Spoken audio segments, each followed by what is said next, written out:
Hey everybody, welcome to the channel. Glad to have you here. Today we have a Beastmen on Wood Elves and Bretonia matchup. You can see I have another stock army for you. So this is an army that you can bring in Steel Faith Overhaul mod that is nothing but stocked units. And how I can bring Minotaurs and like Goreherd with shields and have them stocked is this great Bray Shaman of Beasts. He's sitting here in the middle.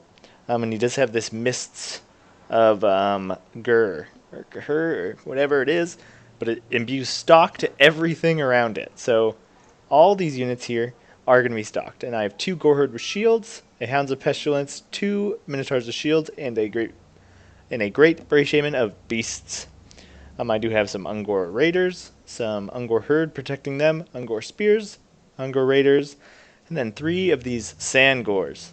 So these are Gors that have declared themselves for Siege, and they do have an incredible magic resistance and magical attacks, which is why I thought I would bring them against Bretonia, who has a ton of magic damage, and against Wood Elves, who also have a ton of magic damage in their more tree-based units.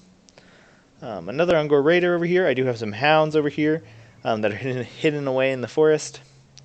And again, some Ungor Spear herds. This Goreherd with shields is going to stay in the forest for as long as humanly possible, just so my entire army can stay hidden. And over here you can see I do have a Bray Shaman of Shadows with nothing but smoke and mirrors, because I just wanted to have leadership for the kind of flanking portion of my army. And the speed buff doesn't hurt as well. So kind of one of the themes here is catching things and then not letting them go. So I did bring Curse of Honor Air, which gives that minus 24% speed. I brought a Manticore to help trap things, Flock of Doom, and Wissen's Wild Form. So lots of spells. Over here you can see my allies brought some Goreherd, some Corn Gors, which are some devastating Gors, who have an incredible anti-infantry bonus. There's a Cygor up here, who in this mod does give the... he has the Soul Eater debuff, which gives everybody a plus 25% miscast chance. So potentially all those overcast Earthbloods are going to be hurting our enemies. Some more Goreherd with shields here. In the forest you can see some Sand Gors. And there's a Gorbull leading a kind of herd of Minotaurs with great weapons. So these guys are super cool. Would not want to make them angry.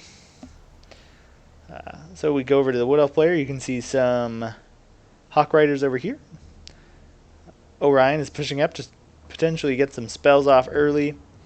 Two Knights of the Realm, two Peasant Bowmen, two Men-at-Arms with Polearms, two Foot Squires, two Spearmen with shields, Grelleroque, a Forest Dragon is flying with Bretonia.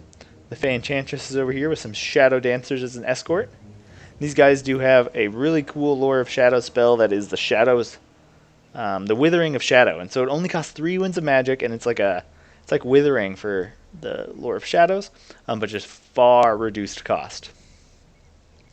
And over here you can see a ton of Deepwood Scouts are going to be unloading on the Centaur with great weapons, who is Vanguard deployed over here, and this is the danger with doing this.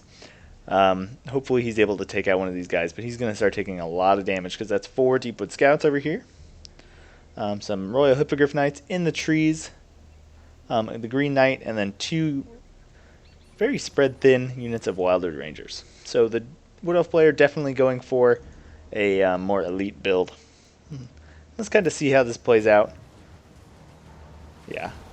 So it looks like Jurg is going to kill this guy, but that is a fair trade for the Wood Elves, most definitely.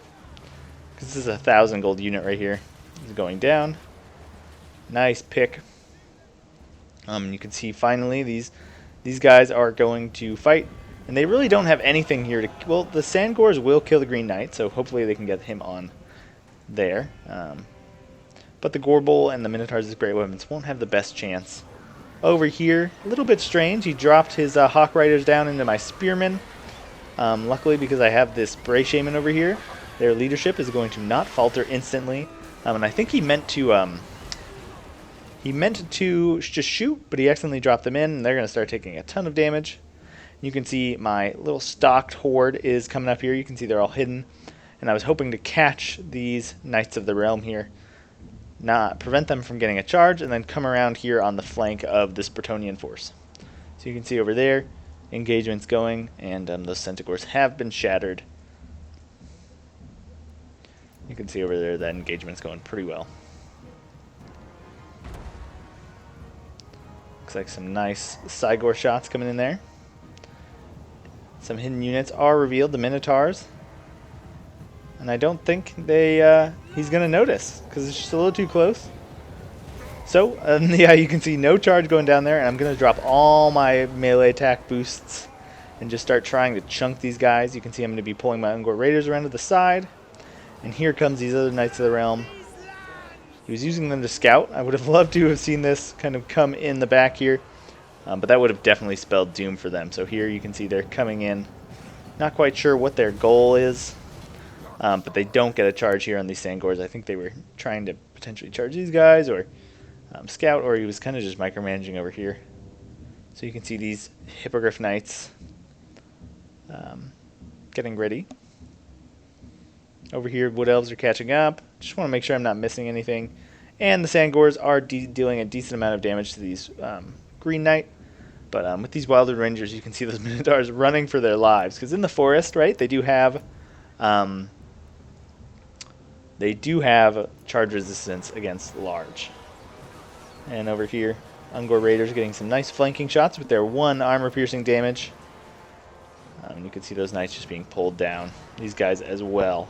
If he had tried to run, I would have propped a Curse of Honor Air, and then my Minotaurs would have probably been fast enough with that debuff to catch these guys. You can see over here, he's trying to get at my Ungor Raiders, and he will succeed, but they're very cheap, so it's a good trade for me. And you can see these Hawk Riders coming over here. Finally figured out what that was a mistake, and here the Hounds are going to be coming around. You can see this front line has engaged. Goreherd are going to lose to Foot Squires, but these Cornagors are just going to slaughter everything around here. You can see these Wildwood Rangers are being dealt with by these Sangors. Gorbul's in here against Wildwood Rangers as well, and this Forest Dragon is not going to like being in that fight. And here you can see definitely trying to support my ally. These Hounds are going to come in here and just feast on these Bretonnians. I tried really hard to split up my Hounds and get in here, and I saw that these Wood Elves were just a little bit too far away, so I figured getting rid of these guys would help, and then potentially I could drive my Warhounds in here to just help break the lines.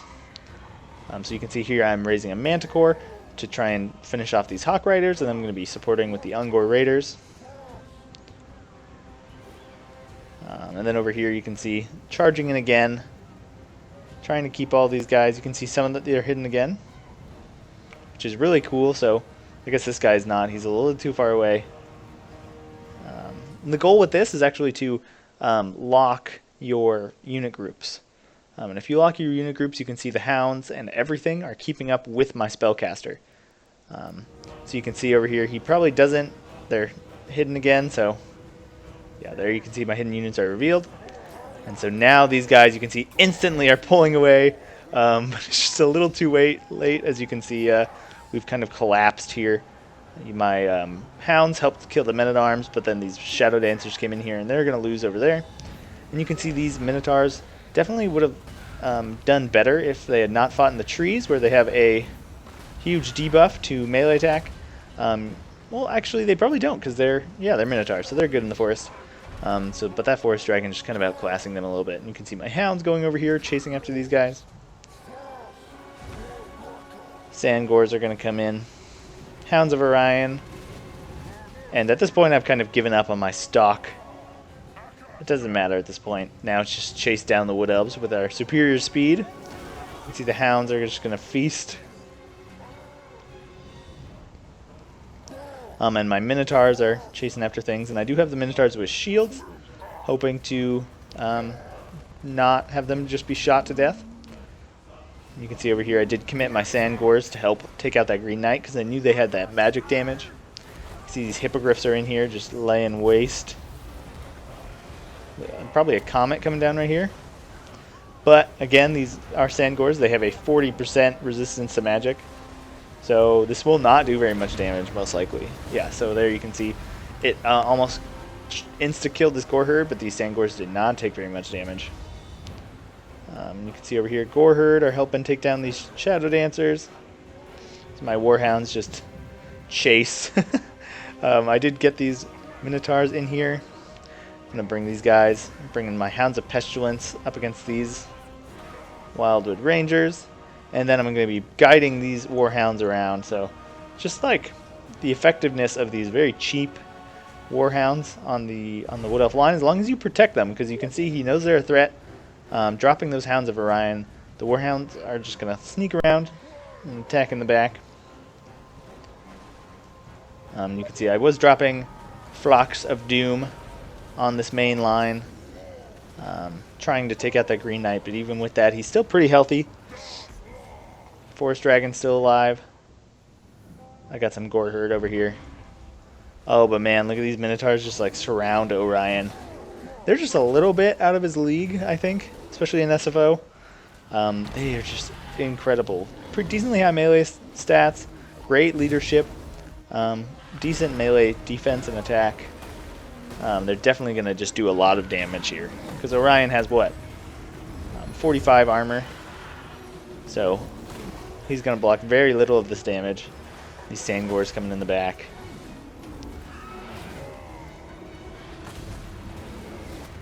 Oh god, going out in a blaze of glory. You can see over here the Forest Dragon. I did Curse of Honor air it, so it couldn't get away. And then my Minotaurs swarming it, along with my Hounds of Pestilence, or just regular Warhounds.